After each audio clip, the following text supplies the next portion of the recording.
Hello, hello, hello everyone, and welcome back to the Cinderella phenomenon. So, we just went through the shocking revelation that Lucette's mother was a witch and that she is the next Tenenbaum bearer, which would be a huge shocker if it wasn't for the fact that we have already played a route, and we already know these things. But, what is interesting that we didn't learn in the last time, was that Hilda the witch actually threatened to kill Ophelia if the king didn't marry her. So, that's something. And this was also revealed to Lucette much earlier. Much earlier. She has trust issues. Like, honestly, I think I still prefer Karma's route to this route, just because she gets a support network. She doesn't just have Rod and Emmeline, she has a whole inn full of people she loves and cares about. And I care about that. But anyways, we're heading back to the palace now. Rod and I leave the Marchen in silence. Here in the secret tunnels, we are suffocated under even more silence. But still, neither of us makes an effort to speak. I'm still stuck inside my own mind, sifting through my troubled thoughts. I cannot reconcile the fact that the wicked witch who led the witches during the war was my mother. I did not even realize how many people hated my mother until after she had passed, and they spoke about how cruel a queen she was. I never understood why, since she has always been the perfect person in my eyes. I never connected my mother with a Tenenbaum bearer, but what Parfait and Delora just told me makes sense. Was I living a lie all those years? A lie that my mother crafted so that I could so that I remained cold and bitter even after she passed away? And Delora and Parfait say I am meant to inherit the power of the Tenenbaum from my mother. I do not want that burden. I almost bump into Rod's back when he suddenly stops walking. He turns around and looks at me with a serious expression. I cannot help but feel judged beneath the weight of that gaze. If you are going to tell me that you never wanted me as your partner because my mother was a witch, then I wasn't going to say that. What? I won't lie. The first time I saw you, I thought you were like your mother. You were cold, harsh, and selfish. I never wanted to have anything to do with you. That was why I was so against this partnership, but you've changed. What? Rod's expression softens. See, what surprised me more was that he actually smiled. As you and Em have grown closer, I have seen that you are not like your mother. She speaks fondly of you, and I can tell she really enjoys your company. That is a scary smile. That is a creepy smile. That's why, even if I do not have plans to break my curse, I will still do what I can to help you break yours. It's the least I can do as your partner. I stare at Rod in shock. This is the first time he has ever been so nice to me. It's weird! It's weird as that smile. Why are you staring at me like that? You're smiling! Or you were! It's weird. I'm only doing this because you're important to my sister. Oh, is that all? Is that what that blush is about? Rod turns away, his face beet red. Of course. Liar. Shut up, Sebby. Rod reaches up to pinch Sebby's face. Ow! Why would we compliment him? I guess, thank you. Rod turns away, his cheeks dusted pink. It's no big deal. I'm only doing this because I see how dedicated you are to breaking your curse. Because I want to get my old life back.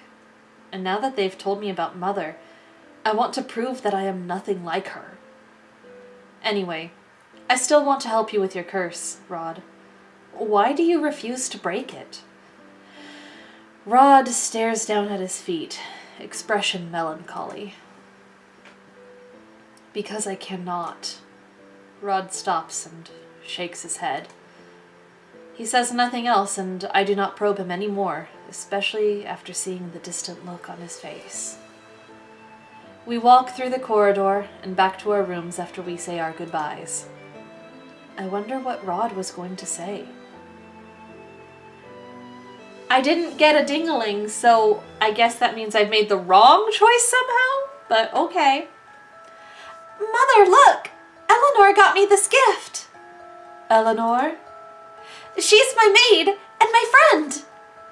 Princesses don't make friends with their servants. But she's really nice. She even taught me how to braid my hair like... Those servants are only nice to you because you are the princess. They only pretend to be your friends so that they can have power over you. But Eleanor would never. What reason do I have to lie to you? 'Cause you're an abusive fuckwad. When have I ever lied to you, little one? Every single day of her life! You have never lied to me. That is correct, liar! Tomorrow, I will remedy this situation. I will hire a new maid. You are not to befriend this one, no matter what she says. But Mother!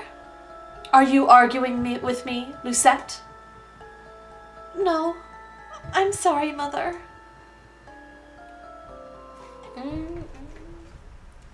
I just really, really hate Lucinda's mother. Like, on a deep personal level. I absolutely despise her. So, it has been days since Parfait and Delora revealed my mother's true identity, and the inevitable responsibility I am to have on my shoulders once I turn 18. Oh, whoops, that was not the thing I wanted to click. I've been trying to ask the king about Mother, but he is even busier these days than he was before, and it is impossible to find a single moment in the day to speak with him, especially since I am a maid and not the princess. The fact that I am a maid makes it even harder to garner his attention. When I am not on break, I continue to do my duty serving Emmeline.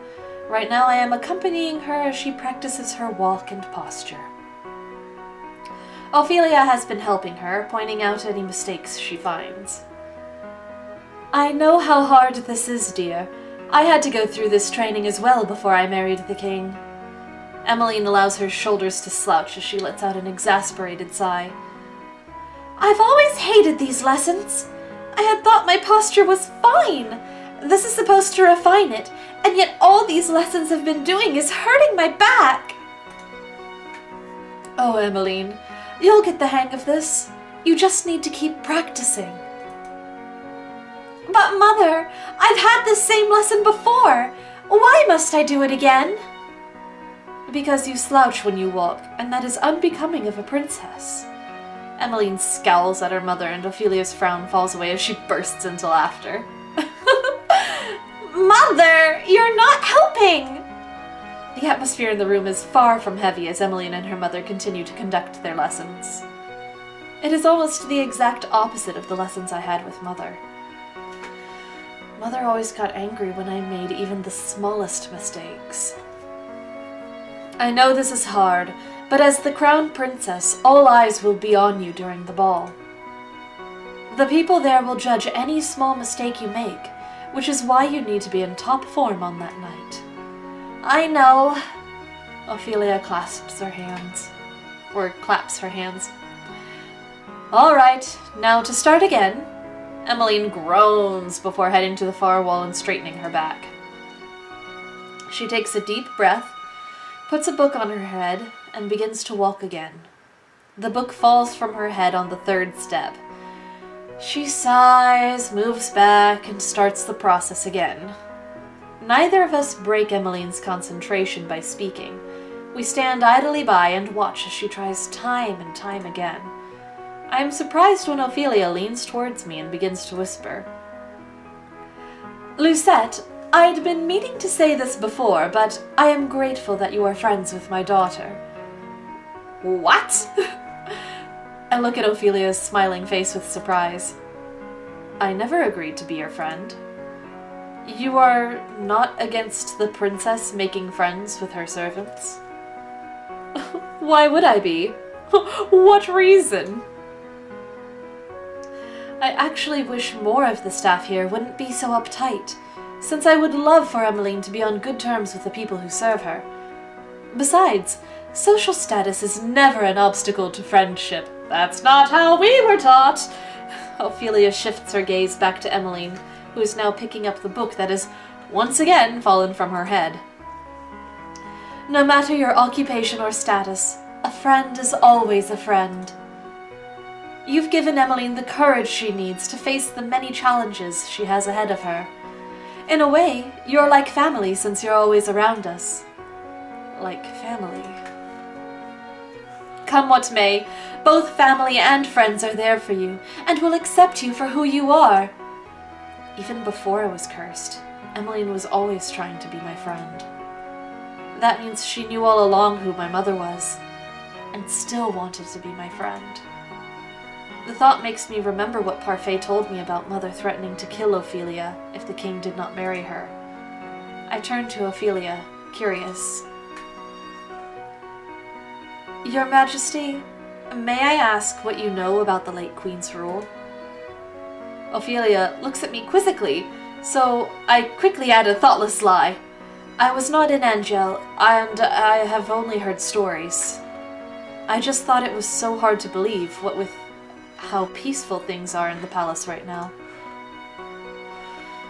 The kingdom was a dark place back then. People lived in fear under her rule. The king had no real power over Angel. The witches had free reign over the kingdom.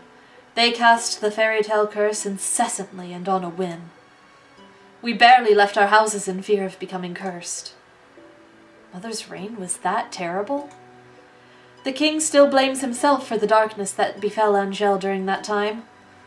This is why he works day in and out to stabilize the country and to put smiles on everyone's faces. I remember long ago how he told me one of the reasons he would always continue to work hard for this kingdom was because he wanted to make a brighter tomorrow for his child. Children. Ophelia looks confused for a few moments, then brushes off the awkwardness with a small chuckle. He helps the family in his own way. Is it possible that he said that with me in mind? And Ophelia's slip-up. But then, maybe he was always referring to Emmeline and Rod. The kingdom's come a long way since then, hasn't it? There are still witches here and there, but most of them don't bother others. I pray that the peace we are experiencing right now will last. I see. Thank you for telling me. It is a bit of a dreary topic, but I'm happy to have helped. If you need anything else, please don't hesitate to call on me. I know it may not be traditional protocol for a queen, but then I do not consider myself a typical queen. I try my best to listen to everyone here, regardless of what their title or name might be. I can only nod at her in response. Princess or maid, the way Ophelia has treated me has never changed. She has always treated me with kindness, regardless of who I am. I never saw it before because I was always so distant from everyone. But now I see that Ophelia treats everyone here with kindness, regardless of social status.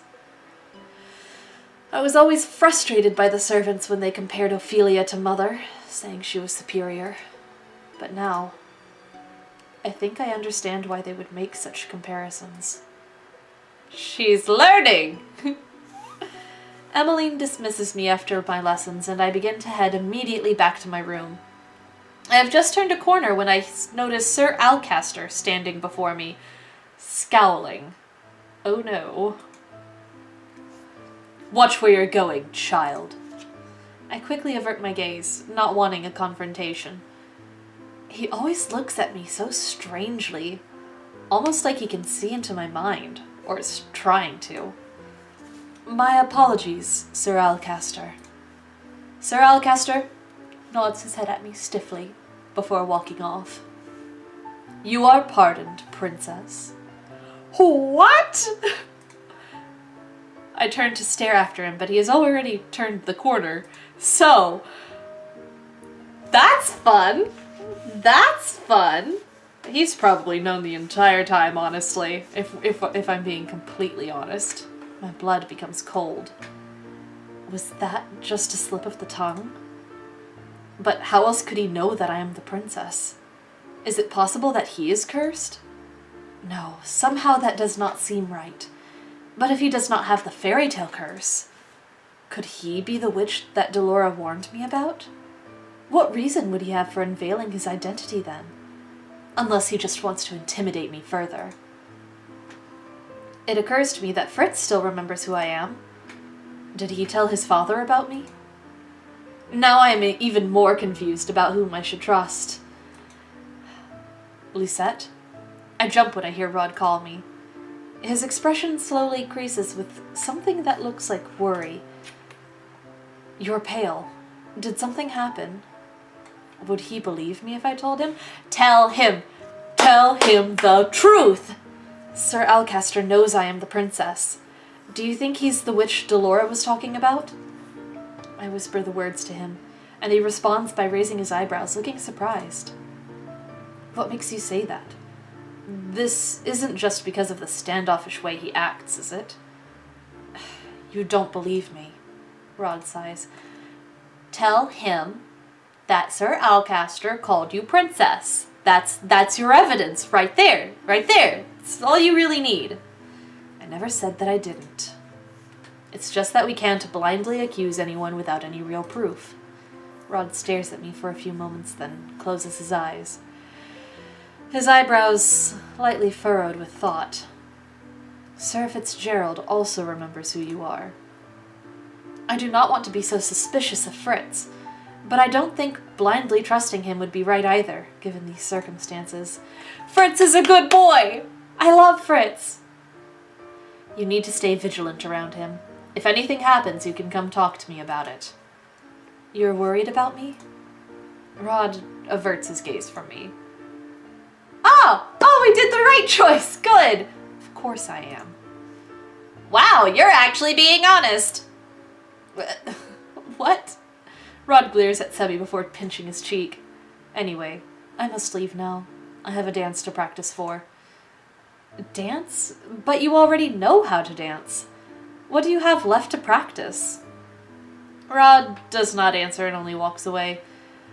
I decide to follow after him, being the nosy person I am. Why did you follow me? I shrug. Oops. I wanted to see you practice. To be honest, I want to see him dance, and maybe get a second dance in. I already know that Emmeline is very clumsy when it comes to dancing, but outside of the one practice with Emmeline, I have never seen Rod dance. Emmeline always gloats on his behalf, but I have yet to witness Rod's supposed talent with my own eyes. Our dance together was so short, I barely had any time to judge him. I do not practice with an audience. Why? It is my preference. Rod is easily embarrassed. Rod groans and pinches one of Sebby's cheeks, glowering. Sorry! Rod reluctantly releases the bunny with a sigh.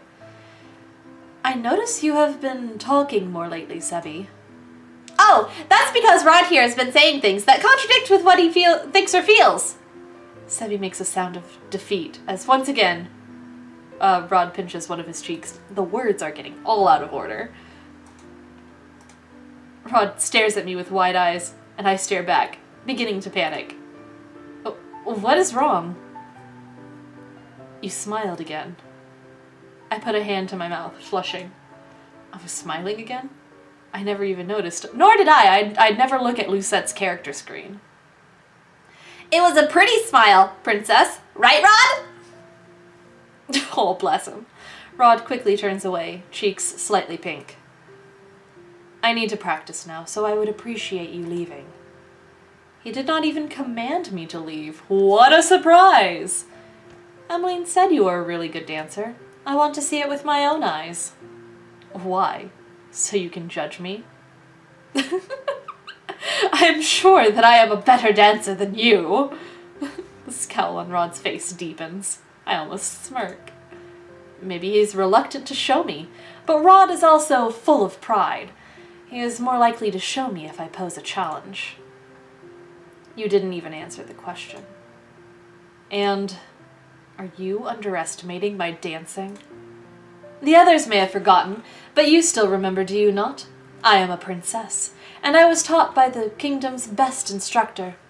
I say the words with pride, and I notice Rod's lips twitch in response. It actually makes me feel accomplished to get under Rod's skin when he is usually the one getting under mine. Having the best instructor does not automatically make you the best dancer. I am pretty confident with my own skills. Say what you want, but I will refuse to believe you without any proof. I still say that I am a better dancer than you are. Hey! Good choice. Rod's binging happens much later than Karma's does. Karma's binging almost happens right away. You have to wait a while till you know if you're in with Rod. Rod steps forward and pulls me suddenly into his arms, taking me by surprise. He looks at me, clearly determined. Fine then, you'll have your proof. I'll make you swallow those words with this dance. And here is where we leave off for today. Thank you all so much for watching, and I'll catch you all in the next one, so bye-bye!